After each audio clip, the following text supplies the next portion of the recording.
he pan zan hi na ki bung khan ho na ki lang khan ho wa noi na buin ho na nam pin na buin ho na ki bung khan na ho chung chung na ki na pao chu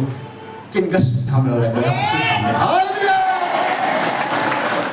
so cha ho khanga bola thi zo da ba na ho bung nai sen kam sil abana hung chi cha tu ni chana pathin khat thu god he chung changa pathin khat chung changa in a boy na pao pa cha pa na gao thi ngai boy na ho si suai boy na ho messiah boy na ho I boy na ho zo siu chu he pa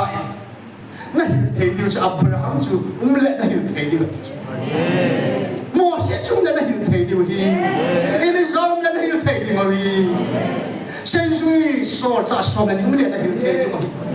va mo mo ka ko pa pu chu dam na lai le na hiu the diu ma a mo na the gam je ta na na so ba no ya e thu hiu chen ding sul tham ding kwai ma sa mo om pu ông bu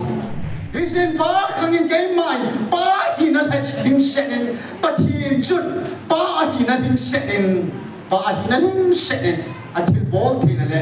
atha na allo pin mo mongin pa kai na atong asula kina he hallelujah sa ba hina mo mongin ta sain gula pe nei tisan nei ahungin e ho zo sel han ho dinga tisana boy moses na tisan him el ha do ta bi hallelujah hen la gao tin khang ngi phanin he la gao tin khanga ba khang cha pa khanga thilum dan chi het che ta je ben sun ba ina in mer sin ho chu bol le bol mo ki da mo chu bol ki lam ki chi pathina ko nai satana ko ham ja na pui da ki di ha ki chu pui na na nei da ki sa pahina hung kilang ta sa hung sa ka hi ta je chun nei ta san thei ki po na ke nei pom thei po na ke hi je chun ai ho nam yu hilo van no ya theology bible college zo sin zo ai chi zo lo oneness na mo dia kilche trinity na mo dia kilche ama de ya ma ho bungin god he pathin khat chung sang ate dia kilche no chu he pan san him ki che de su tham pi ta hallelujah pathin khat se sia ma bo ni lan to na to pa sa ma chang se bo hin ama te lo dang om bo asu ni su ta be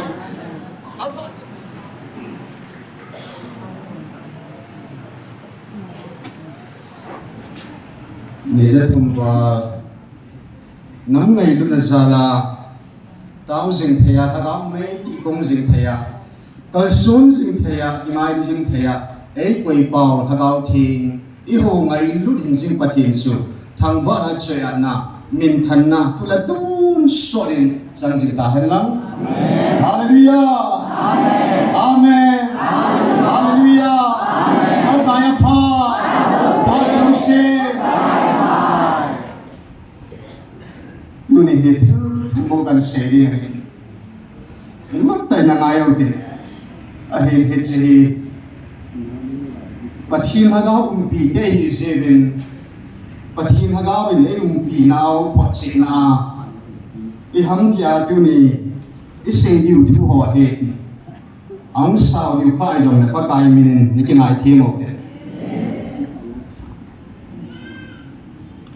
inang pum piu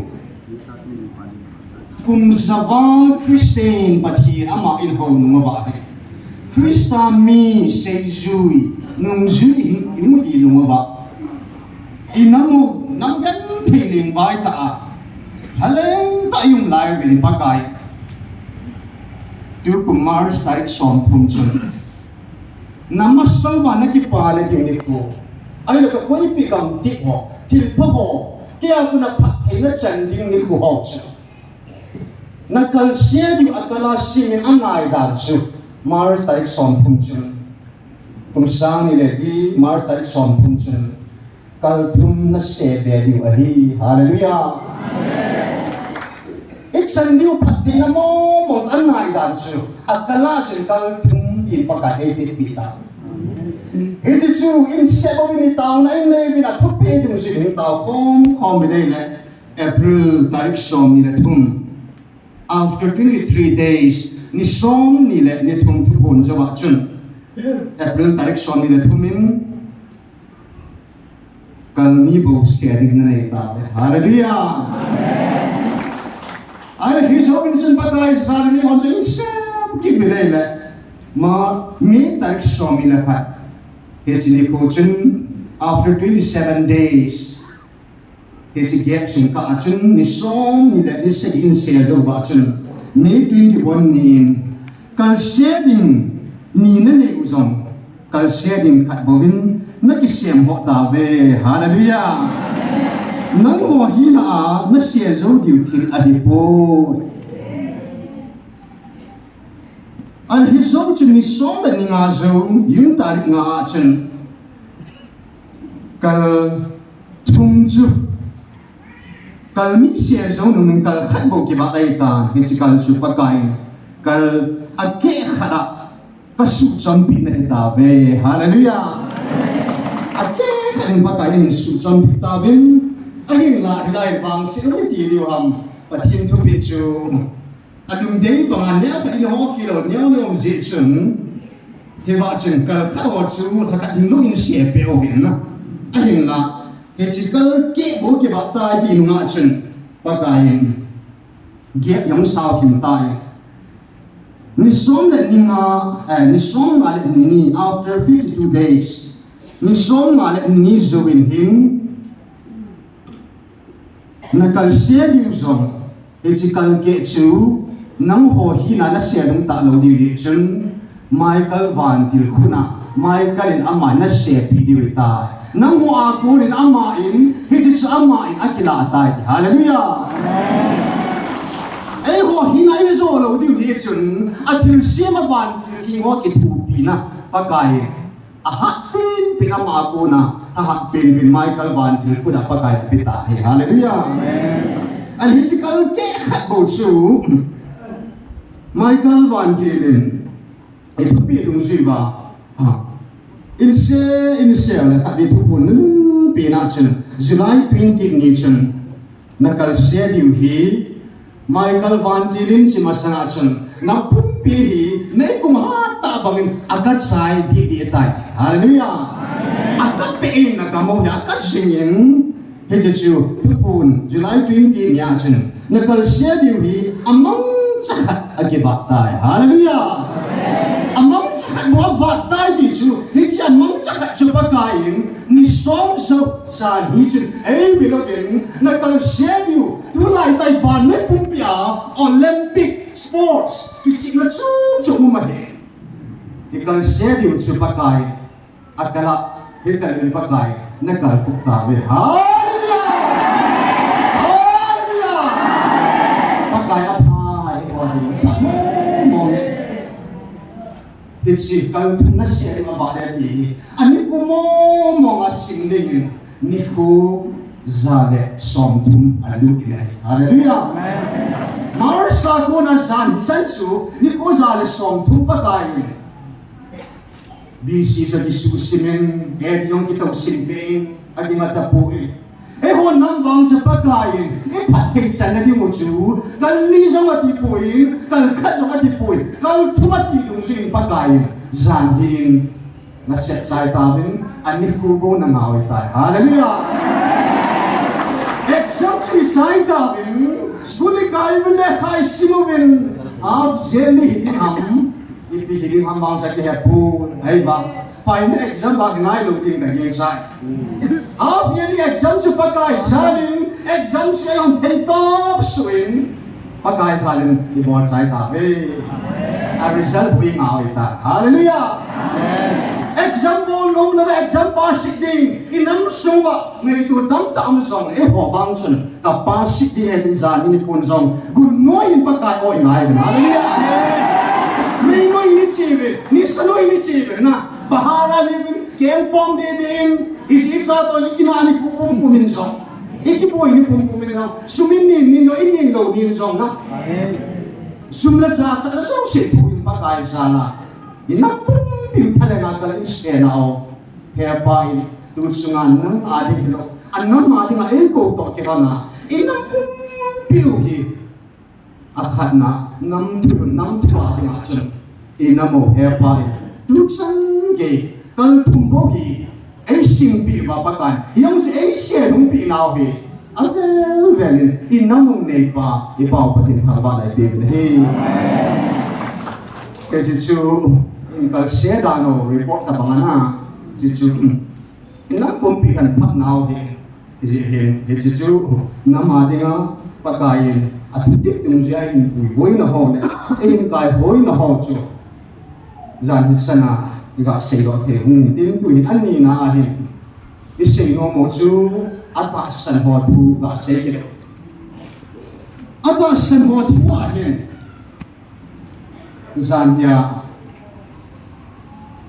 e pa be e ho be na tu Genesis bung som ni la sagi sang som ni la sagi sang som ni la ge som ni la ko ye chu in a single di ve zo le chi masana che trong sa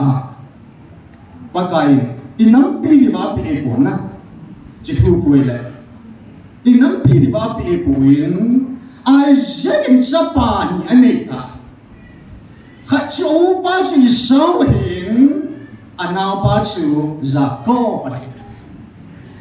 anh là anh mà đi sa cái cả là chúng ba bắt thầy bố na chú u ba chú chẳng đi lo mà đi u ba chú gam sadar ha ahi zechun apa satu itu ya ba zechun apa rupa sangai ta ahin la move on sun zakot sangai gu ni haleluya namle tanya sunga chu nau bu aku na ki do pe ban ta hian pat thai nyang chu hung chu pe ha ni ai la au ba khu tar zuban tu a ma long sun le ya hi khu tar zuban tu a van nuôi hi ama dan mu ai Zakot. Ai lau ban hiya kil lai ta gam sadala hungku tu ne ken abu sipun ta nam tha chu kil be se e chen Zakot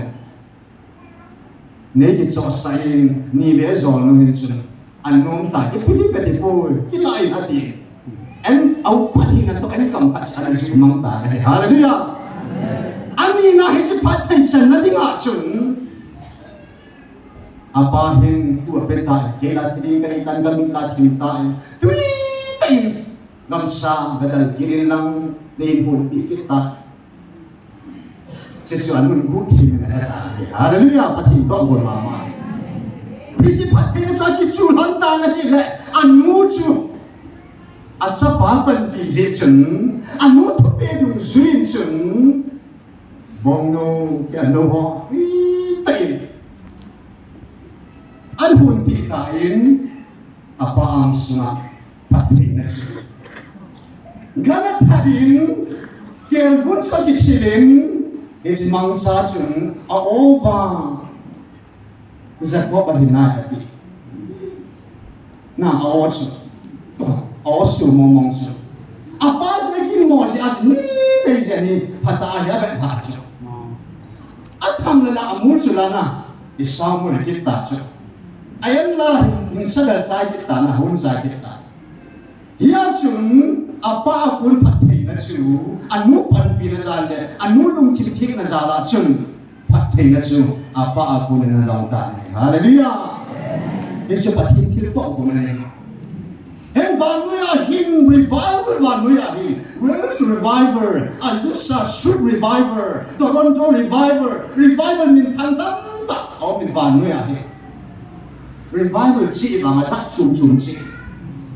thì là to Father's blessing revival ta ông ấy bắt phim ra lên yung ta sa ki ginmol ni nasa tan ka na ni ay ikin zo di pa point adi ya ne la sa ki pi pa he actually nasa ta ka chi actually san ni ka chon si ki de ko ay bangin kikin mo na ita sa itu ngay ita sa tuwa pa kilo pa ita pina din zo pa na ge po na ta daw lam zong hito ta sa na ma zong hito ani ta pa chung ni ni la sai na sa ta ni shu na pa ka ne ai le ni som ni le ni khat fasting ka ne lai ta he dry bang sai ko e cha he kalunga he hi si giờ có phát thị bộ này ít gì cái lúc suy phát thị này cái lúc này nó sẽ ta cái hồ bị tại ô chắc đàn năng suy van nuôi à vài bữa làm lại có ô chắc in bao giờ có bị tại là có chắc phát thị này chứ sang vào lên na có ô chắc bé sẽ đây này ai cha thì cái tàu số mình ba cái học cái câu này ba cái lại thu đi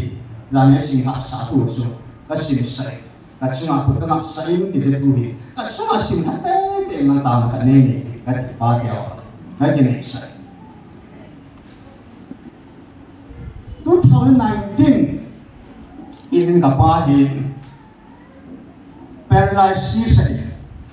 bring a timur organization tam kan nakang kangin amas sabi na kiyang hung sandeng adoy namun at sa tapos sa tabang na siya doon leta aban na kutang panin kutang jang kita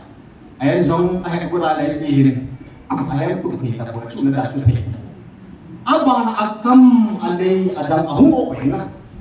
akala akala hung soyzi akala ang ito itabang sun kapasyo at ipong pi ang sene 2019, 18, 17, di ba po mo mga ita? Yan, school hanga sa kwaltan, kang atoy si. Kaupan, memora sumahodin, kininasun, kapal pasin. Pagkikupong hodin, paralyzed si saksyo. Pagkaya sa alin sun,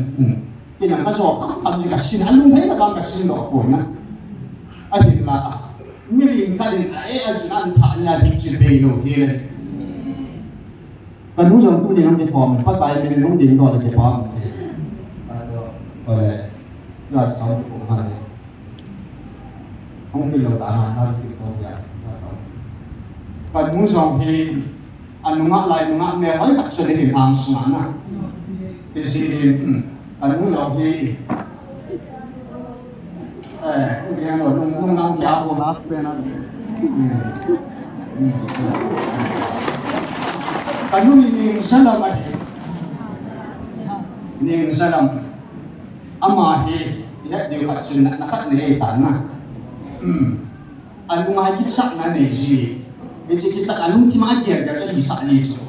dia bangsi nak kat si bangsi ni jangan ti ni, lalu dia nak tinggal dia, pui mang tak dia, orang lu cakap orang sini, dia kata tu. Ipui pada tuan bah apa di pengasuna, alung asu ham ikan, alung lahap pun asu mereka. Kita bang asu inu di pak kipelana, apa saya kisan loi tak jadi terbangani. Si matu itu jana yang soalnya lah song leng, ka phone su, koi phone saya terbangani, sulung jim lah. Ihinga ban gangkal di kita ni cepat na. Nak cepat ini ngai tai jadi. Wala anu mam ta faring bol jim na. Icin kalung tim nasa donation dani kadin kalung hang be sein Peter long chu pakai sin satan ati chu na nei ho pi hi kanu nei la ki pa tu kan nan se ding ka chi na din ka man na ding ka ki sa na din tu bo se ji satan na hi a hing sanga chu dik tha na o sa pin ha ga bu avo po hi di halang ki si de chu chang chu hi de lo na ala ga bu avo ta ba ki pu ngi la kun hi lo hi ki de lo chu ni lung lim thật chính thật na ai sẽ vào ra ra để khởi cái gì này bây giờ cái nào mà ai suy lim kim thể khởi nó bằng nghe ai bảo khi so gì xem các cái bà nó tu tàng đi bổn na à hình sang à lít thật à chung à lung sung à kia kia lúc sẽ xây đó in sung mi lúc sẽ sụp cái sản na in sai năng cái sụp thì họ rồi xíu à sụp bôi cái người ta chung ai lại họ sẽ bị gì nó nghe nó sẽ ta sụp kim ta chung hung thì cái lại họ in hung họ thì na asu ke jo ya mang itiam hi bum de ngai ai che kada chu ka chapa a phalama de nga chu ai chi ne ta lo chu ai chi na za chu be tan na di ta lo he ta bang nu he ta bang pa sa ju ke bo ben ke yong mi nom sa ju ke lo he le ai he ta bang a chu kom la ya chu na pa hung thi a chen adam lai chu na sei nang ma ma ne sin la nu me naแต่ก็ขัดในเป็นในชิลจีนั่นดีจ้ะไอ้วอลเลย์บอลขั้นตายของสปอร์ตเพอร์ซันกันกี่จ้ะสเตทเลเวลสัญญากี่ทีไม่จ้ะกันนี่บางอ่ะเฮ้ไม่เลี้ยวตัววอลเลย์บอลแข่งแต่ก็กี่เขียนจีกี่จ้ะบางก็จ้ะเคยไปสิ่งที่ฝ่ายนั่นแหละไอ้หลอกเป็นจ้ะอาจุลซันบอลเมน่า sports lung lut nai chun sports lama ka chi ka le ka pa jo sin an dong an be ji ta cho la hangai mama sin ka sil ting la lung na chim ji cho anu me ning kai spoi ting na su theng ai le no ma sa so ma chu a thi ni ko hin ka su nu thei lo chu ta po na di sa na pa chu ka pa hi a zeng hi he ka ti tai hon nat na chu pi pin nat na hiong la na a lang pia chu na gang ti ho na za za chu ai ba ma na chu amas sa pina keng sa nga apa na akhut apa na adang wa na akha long soi ji azo zo na achu alup na kon li chu a kon li ka ti na pa chu a hai ka kila lai ta chu a hai hi ahung tan tan pa chu a zeng li ka ti thei na pa chu na a hai chu an kila dan chu ka vet nai le a kon li a zang li ka ti ji ne e chun 2019 chun ana thita nei le e hin punungin pathin thua ke jong ki pi thing se ra 2012 fa chu evangelist na hi volunteer kan to pa na hi 2019 a pa na chu ko bunga mo nga involve na kan to hi in jiwa ning ko ma chu pro pastora au bungin tha ai nu chu hi kan se no pi pen chu le 2020 ko ma chun kumbula chun pathinin in ho pi a pathina dinga kong ki pe thing sela ko na chun kalunga hi ai ho pi na khat chu nam sunga mi pa pu ti lun ki ka ya lo ma sak pin chu ni sagi dry fasting and zong pi jong vat khat mal ka jong tet lo hela bible ka sim chai chu hi sunga chun hata wa ka kil ka dang sa na pa chu hi chla ta chun pu ti lun kim ko ma chi din ka ngong sin kai ta na ai chu aman bible le do pi ba e ma pa wa nom ta bible ki sim the ka ki pa ba chu e chun 2021 April a chun ka chi time 7 April 7 a chun ka chi pu ti lun kim ko ma e pu bible nei le do pi naw nam pya na phat tong khat nei ji chun tu nya nang ki pa pya hong ka he ye chun pon khat ka sil pi in chikit le abana chun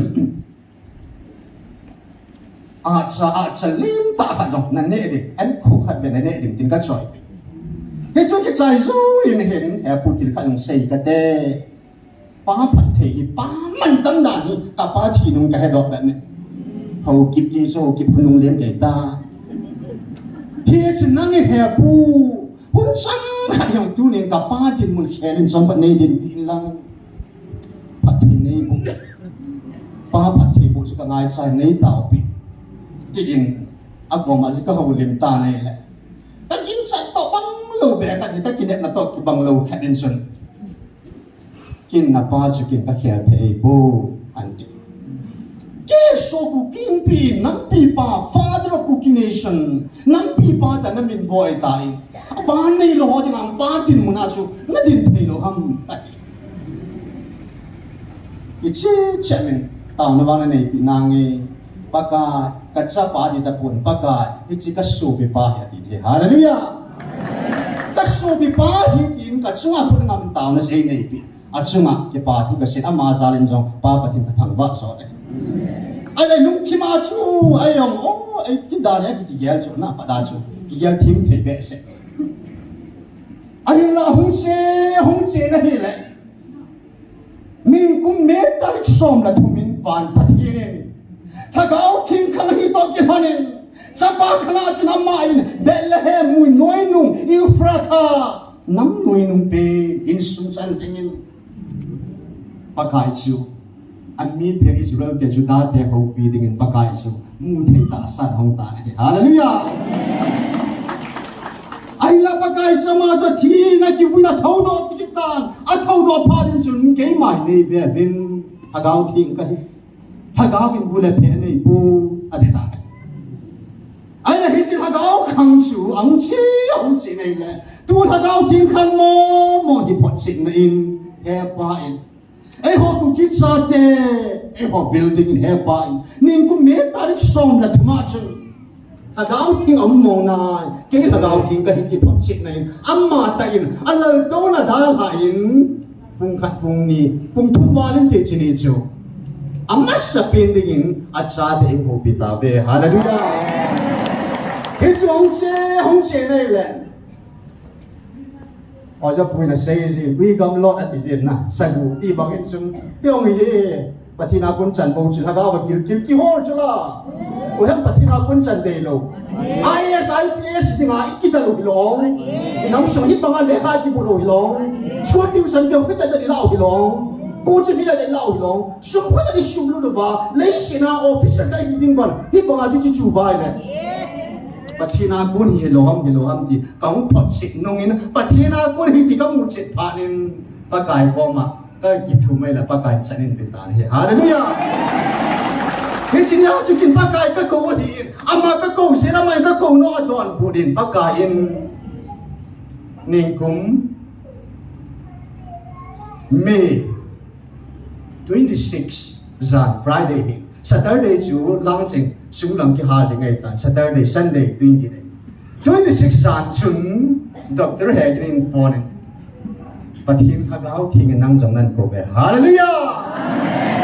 inang kung pili ko na ba sa tum den he pa he ko ta apa paralysis anu alung thing ki chem talo he chi sapa chu pathinin thật sa hi zat la ti krei doctor chung lam pe noi lam pe am tim se hi zat la chung he pai na ma ding bang pan nei bu a hin la pathina de ki pithin se nei nam pum pi di ba taw nan nei ding a hi hallelujah ei han do pa kai pathi pathum ba ei jong pa pathin bu su ki hol hin ke dal sing a hi hong che này là he pai ta san nei ta mil plung chu chana ta ho so se tu ni san ke chor dom le nang song le hunga ke mai ta sana hilai mun la ga me ti ko ho so se a ta san ho so se ding in ke mai le se chu la pathina sa pe pe Israel de la bang sun pathina sang pin chu ironic blessing aron pathi bu pa na is Israel de dinga pathina ke sin ni chu zani ni kon bang he pai inam sungo hi zong le ati ata san ho ni lung ho naga me ti ho ata san ki tu da la kol sa ho zok se chu pakai ni za thum le ni som li va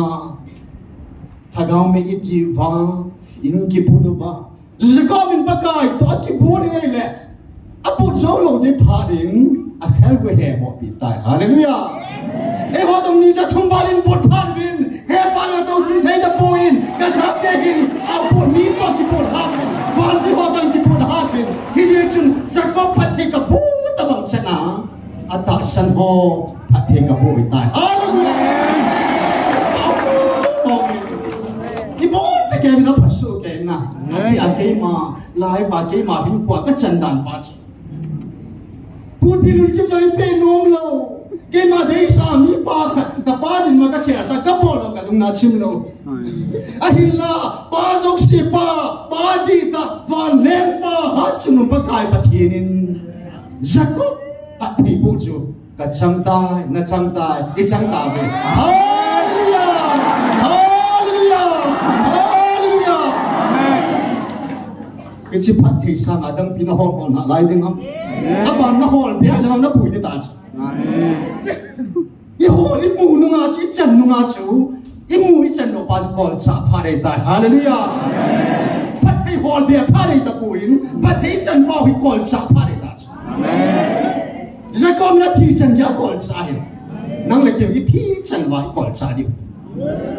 e ho pare ki sai ni sa de kol sa ki diu na khang sok sunai chi pat thei ata san ho chunga pat thei na ki tik na pa chu kol cha he na ha solo hila e kol de cha ke diu he chi pat thei na he pa in zan he chan ho lung na chi mo ke tu ni a de lan kha de ki la lut ki dong ki pa na mo ni pin sim lang ka te kin Genesis bung so mi la segi chang so mi la segi a gonin so mi la ge so mi la ko Jacob bin zong ama chu anai ludin a chok ta Chuin akivon ho kim nang su anak le le paket abui aseze vetan katsapa kim nam hi pakai pathei bu sa gam la gam bui abangi pathinin wa na kunin dai tui na bising han le sina le chang phalai lai chan sa jing amen sule sang le juning ning in sa jing han mitin nang makin bo han la nang tin phai pi na hinga kun si han na so pi del sunga athuni penin pangin lang na nu sung kun pasal zo si na hinga kun si u han koi hile nang na gau sap chan chu gau sap chan han lang amen nang ma pathe na bok chan chu Pathe bộ sang hen amen amen amen lâu pi bé sẽ gì và nuôi bông bia bù sa cọp ta bằng pathe lấy ăn sang lâu hi tu ni anh đi về na dingin ata san ho bang nang lagi pathe ngai lut ka sa te ti ho ata san ho tu ni agao me ti kum ho in za cọp pathe sang ta be hallelujah hallelujah hallelujah Tapi mau liang di patay po sao pin kita tuai chan ho hi aneo vale ti patin patay po hi dan si ma neo be se ti hi choi sim kham hello dan choi wa puni chan gai sim ho na he ba hi chan ge ya za ko patay bo sang nam hi naw ani na hi chu inam pum piwa adia ata san ho e pat sum naw na patay don na pa chu ilai tu chu kan sei ro nong ya chu ke ma tu sim ne pat kan nong la het te tu hin van noi thuak na ta van noi thua de nga hin a thu in sima satang ga te thu pon bung li chang ge tu pon bung li chang ge hi chi kan hing li ho chun a bing gu chi anei zui a king vel le a sung lam amik jing dim se hi chile ama ho chun athiengi pakai pathin ha sunu sa auma chule dinga chu tin asu azani chol ngalo hilin ati bin hi amen amen pathin tu kaung lungru na kona khangdom sa kahia kona chu kalung kim na pele athisa na pen chu Christian si kia pathin ho si kia ai ta ta sin ki bang thei lo ham ti ka dum don na se thi ma se ya chu mi tam piang ta hi ai hi mo na ong hi ki chu he chu nam sung ba bung in la hin se ta he pai nang ho nang ki hi pu wa noi bung pi na poi naw le na ki bung khan naw hi pathin sila khat hi tivin pathin khat se di su kai nawin ai wangin pathin khat mi tu ome mi ni ome khat hi itabang i cho tabang si inung nam suma ikiloi khan ki bung khan khat ta Christian bung pi ki bui na so depends on how bol mo Pat sa pa hagaw pathin khat athum Jesus says about pathin ni Trinity oneness ti hok ta ai lo le Trinitarian na Restoration Church ki diwa long chun ali so bi misai ni ko kun pa pathin bo chu pathin na hin pathin chu hagaw ai at sa pa chu hon hat to adina kung ahin pa to sapa dong ho thei ding a si mai pathin to pa chu sapa to chu ni a hi hon nei Restoration Church so misai ni ko lam pa ai le ho la Christian suma Christian bin bulut masapin ho chun van mo ma le to na to pa chu pa pathin ni le si na hu pa chu chắc là chẳng khác gì anh ấy xuống và lần tôi là tàu khoáng bị mong pa à dễ là mà tàu pa sắp bắt thì anh soi hết xuân Pentecost ni hagao thiên khang à pa bắt thì sắp bắt thì hagao thiên bắt thì ăn thùng na ba chu ama chu hagao thiên xoay soi pa thì hình yung kia ai là bóng lôi xuân oneness cái gì họ lôi xuân họ ya chú hi dang Jesus Jesus only Jesus mình nghe baptize sẵn đi Jesus sẽ có bát thiên này Adam mong ông bố pa bát thiên sa pa bát thiên hagao thiên bát thiên amo su thu mai bố vin khát sẽ Jesus bố về đi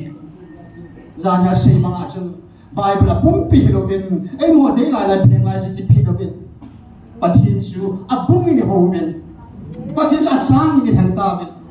bung a sang ai han ta se vin su bát thiên khát sẽ long chu in han khian gam ta vin ni thuma mu lo nia mu lo mu che lo ai lo la tum da la ke ya bo hi za ni he pa se alai na su ke ya bo hi ke ta san ke kol bo ya ti he na ki ti ve dunia Ebola hầu bốc kiếp khát họ chỉ lại muốn hồng thề lô hằng thì sẽ cái quả trả gì chuyện ai là dunia cái ba đơn đơn sự cái hình cốt thiên sa cái thiên đất sự cái tai cái sự bắt thiên khát thủy cái là bồi là khát cho cái này bắt thiên ra thì sự cái khám khát cái mà khám cái này na ai vàng nên hay lại muốn là cầu mà sát bên thì toàn hình xuân giáp ta sung át xuân pagkain sa rin pita sin yang bakin pakin o sa puput kaban ka kidam tham ka ti kan do hunai le ni khai o sa pin lai pathin thuan setan hallelujah pathin thuan se kan ma chat le a hin sing na ki che ka sa dan chu ama sa na pathin ka thang ba pathin ka se bo be pathin chu abang loi Jesus ko ma tawai le Jesus na pa ko ma taw so ni taw loi no na lai we anh thì ta này là cắn rất lúc điều ta cắn hai thì chỉ cắn hai này nè anh thưa phải chỉ cái什么mong ta thế sao cô nào sao thuê là cô nào chịu kiểu ngắt sát ta chịu cái chỉ là bạn nào cũng chỉ cái này ai là hết sung in hết bạn thu buồn anh ấy sung ai agao thiên thu buồn tâm ta này sung ai và thiên cả thu xây nó và bốn cái gì đó ta cái cha con nên làm cái chị mong tận cái chân cái hết chân ta và thiên gia lên chân mi chính mi thiên hoa kỳ rồi buồn tiền na ha gao và thu ta và thiên hồ hoa vàng chu ha gao lại ha gao cái hồ đi ngày ta hết chân thiên cái amen ai là sao hin hết ban cái chứ tay công của nào chân về cần xin cần về cái ban gian đi nãy cái bung khăn hồ nãy cái lăng khăn hồ và nói là bôi họ, là nắm tiền là bôi họ, nãy cái bung khăn nào, chung là hình là bao nhiêu, kinh cái sự thằng rồi lại cái sự thằng, hallelujah, số cha họ khăn à, bố là thì số cho bà con à, hậu bung, nãy sinh cảm sự, à bà nó không chỉ cho tu nít chân à, bà thiên khát thu, God hết chúng ta à, bà thiên khát chúng ta à, in a bôi na bao, bao cha bà thằng áo thì ai bôi họ, Giêsu ai bôi họ, Messiah ai bôi họ, ai bôi họ số siêu chú, hè bà, na hiểu thế điều cho Abraham chú, lẽ na hiểu thế điều, Moses chúng na hiểu thế điều hi, Elijah na hiểu thế điều mà vi. Sen duy so cha so na nim le na hiểu thế đi mà và mong cái cổ bà bố chủ đam nó lại lên na hiểu thế đi mà amo là thế đam chạy ta na nắm số bà nuôi à cái thu hiểu tiền đi suốt hàm đi quay mà sao mà ông bố thì sen ba khang cái mày ba hi na lại hình sen ba hi chút ba hi na hình sen ba hi na hình sen à thì bố thì này atahat na alopin na momongin pagay na atang asulangin na hallelujah amen sa bahin na momongin ta sa in gulapen ni tisan na in ahongin ho Joseph han ho dinga tisan na boy Moses na tisan king el han do ta hallelujah yes na ma ta chun sa ba hi chun sa ba in he pai hu hin na idan na kona adam le ibi ipului tenio ngai lut gui chu asa tan van si he pai kalvari athisan ei zok pitave hallelujah jisu pa hina zok be pui sapa hina thisan la thisan ai hallelujah athisan ai soti hen hagau thim khang ngi phanin hesi hagau thim khanga pa khang chapa khanga thilum dan chu het chik ta jebin sun pa hi na in ner sin ho chu bol le bol mo kidam ho chu bol kitlam hi chi pathina ko nai satana ko ham ta na pui da ki diwa ki chu pui na nei bet diwi chapa hi na hung kitlam ta sa hung sa ka hi ta je chung nei ta san thai ki po na ki nei pom thai po na ki Hinsesun, ay honam yu hilo, van mo yaw, theology Bible college zok sin zok at hilchit zolo. Oneness wala mo hode at hilchit, Trinity wala mo hode at hilchit, ama de ya mama ho bungin God he, patin kat chung sang ate dia hilchit oju, he pansan him kitchit na isu hambita. Hallelujah. Patin kat se si ama bohin. Lanto na to pa sa mga sang siyabuhin ama telo at ang ampo kasuli sitabi aba choy pa choy hamba lanto na to pa serafim dehon galing liho upasom nilihon at hingi ati pa so ama choy hallelujah at hing pa choy ham ama chu pakay songahin ama choy lanto na to pa choy pakai song ahin amasu pathin song ahin har chung lu ahin hallelujah amasu atek sa say nga past tense present tense future tense anong sa auma ahum din pa so hallelujah ken pa khanga adi sa pa khanga adi na abaning agaw thin khanga Pau parin bahi na nga atongin, chapa khangin na atongin, hagaw ti omomong bago ya pati lagaw me, pati lagaw chenge, pati lagaw si soy po, pati lagaw mi sudamin, pati lagaw mi so athati, pati lagaw mi si hikola ki kersa hi. Hagaw si omomong, hagaw ti omomong ti potsin na yin, hagaw binahunta. Hallelujah. Akam sa ni ho pi me banga ai da ho ai boy hesi hagaw chun ai pi so dunya so hagaw na pi sa baba na mi kipu dai hallelujah hagaw na pi sa hesi patin hagaw chun nu baba ka sakta di lung ti ma thuan setan nu nem lung ti ma thu setan ai ho so si sa di na kam sa ni ho pi ai ma chan chang se ding ai lung ki lai ho pi se da hallelujah so sa te chu lungki hibin, imachaki kan hibin, apak tale, kay man say kapit ni. Na lungsuma kay mahagaw kay ipukan say di. Hallelujah. Dunia lungsuma pagkay ay kihoyin to sa atas. Yan na tu siya kay chilo tam tam din na. Dunia kay tu siya kay chilo tam tam na layo. Hiso chu lungila ta san na hagawa bu na kan di ka di so. Lang chung chuma ho jong kan lo di. Yang kaki pa dan su dan he padi nam dat bago ni. Kay bang su. Hubung kama yang su na ni kigan tina hingi. Kapu kapa te sin lakpa no mo vin. Aba na su yupisa ka mo vin. Yupisa ko ni sin ka mo po to tun ka ala ko ka mo vin. He de suma hi ken. Adia pati ko na tita. Hau pinati takat san masanga chu kana ki mai sik momong ai ase chu nam sunga hi vanai pu pikam nei sik wol hiti awan ni kam hiti laya hi india kama ka pin kha ta hindu sa hona hindu kama ka pin kha hi song su kam ni so no east ka pin kha hi si no sunga yong su manipur ki laya ta ka pin kha manipur sunga zat kinaga chen homing meite chila chu nam ki tomo pinte ku kia ka pin kha no si sa ki chai uta pathin ta kong ki pe pharin you be sa homo le bendro na ka to lai lai su aloi hot to UPC KBC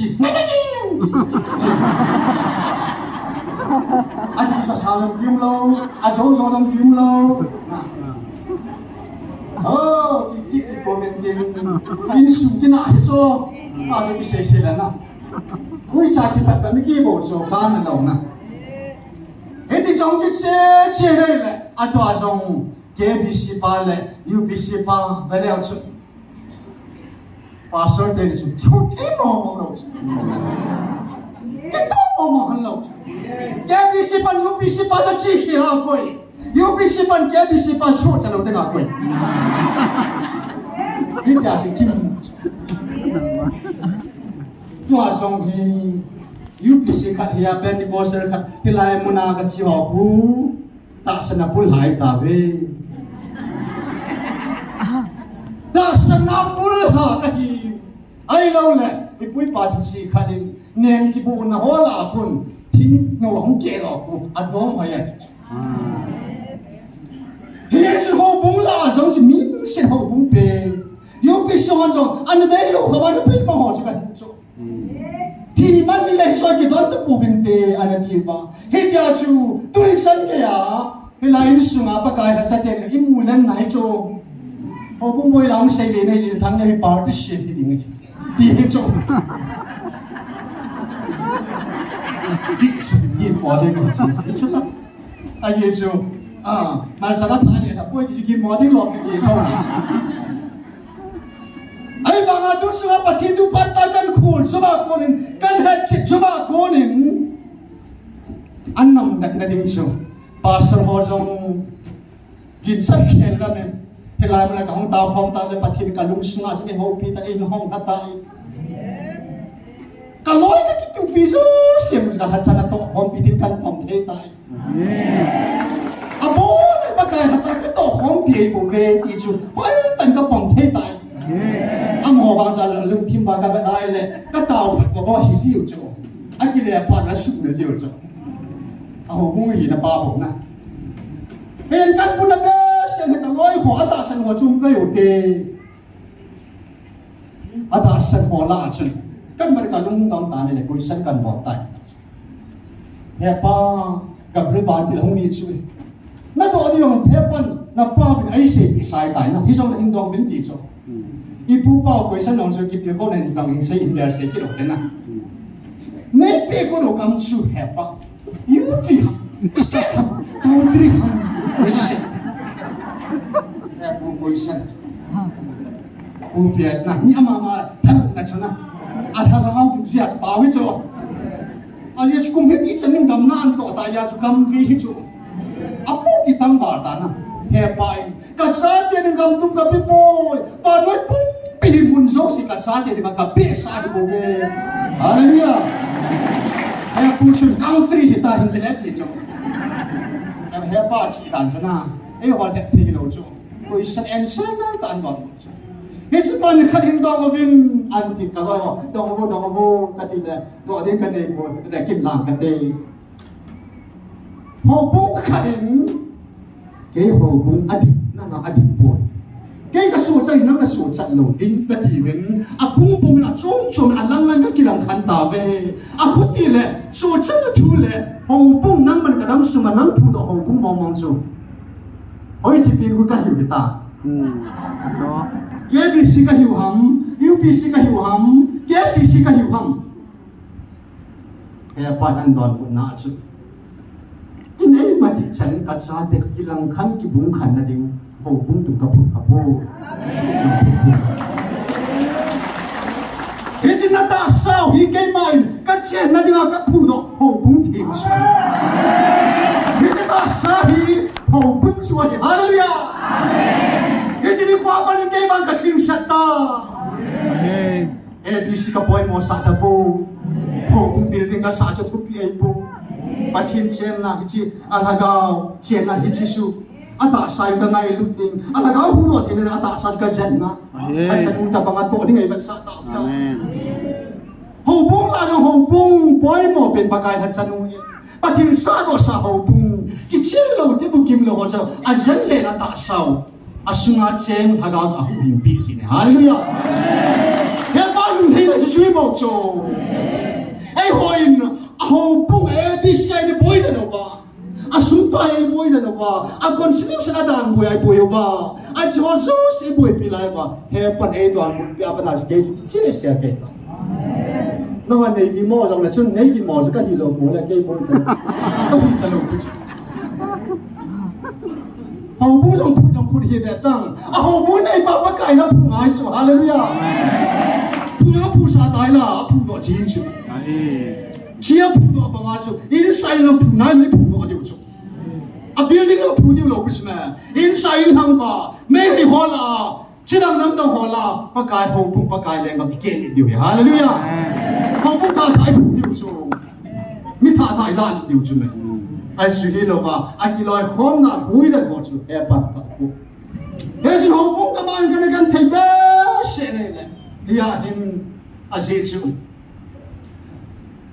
mình làm đã bên họ cũng khả năng xuống cái xe, UPC hoàn toàn ăn bể đồ họ làm vào chú, không cái sao cái ta ăn ngọt đồ họ làm chú, không cái không cái này là không cái ta về đi phá, anh làm bé sẽ jing ka kaden ngol ka tau ta ne he pai la ka den pi hallelujah amen kichla chu ala chang avars twin sega sung pi khadai don phom philo ham van manna ne phom philo Krista Yeshua ikhat thekhat vô khat hitawe kuiman amma le amma akidong epo hesini kwapan kay bang sun kebe si kadaw po in isya ko mahubong kadaw po kadaw chu amo sungaum to hilem adilo satan vantil kilo tilalem tu sunga vantil kilo om ki phung ho ito ji mel ma kamel ma ki chi tai ku sa nya pa na ji ke chu ho bu ngai boi da ya tu ni san ya pakai ho bung gar sa ya ko hilo na muti mo se mo dinga ha ga gar sa dinga pakai he pa e ko ipc nam ka su bi sula ma lo na na ma ka su bi krista de san ka su bi suna satan si bia pan sa ji mo kilit sa na tu ni lok na sum la pai va ne thi ho chu ka man sa ji ba mun op ho chu ke ho dinga ka lu wa am ho chu ke han so ka bui piu chu ban tri ki lo na sei sa ta chu la ka bui pi lo ji ke han song pathin a de chu tha ga bi ta mang chai ke han tha ga ka de van mun ka chan lo diu ke ta ji ba chu van mun lo ding van go lo ding sa de ne ji ba chu e chi tha ga ho chu ke ho en ka he pha ba van wi ti lo ka man sa ba da mun ka bui lu ji Hicil hagaw gari ki book piu so hallelujah amen he pai nei le verses 2 ki gara he pan gar so nei petabi amen hi ba mai suwa email mau satan to e ho pathin sa de ki do na long su he pa la mai pan lai si ba is ro tho de we hallelujah amen is hin pakai salin ke ma sunga hin nam wang pai hi na tu su ka ki to ta in apa na pakai kadai ka tu pi pin zan hia za ko phat thi bu na cha pa kai ei bu ta le a chang ta aba nei boy na pi pe no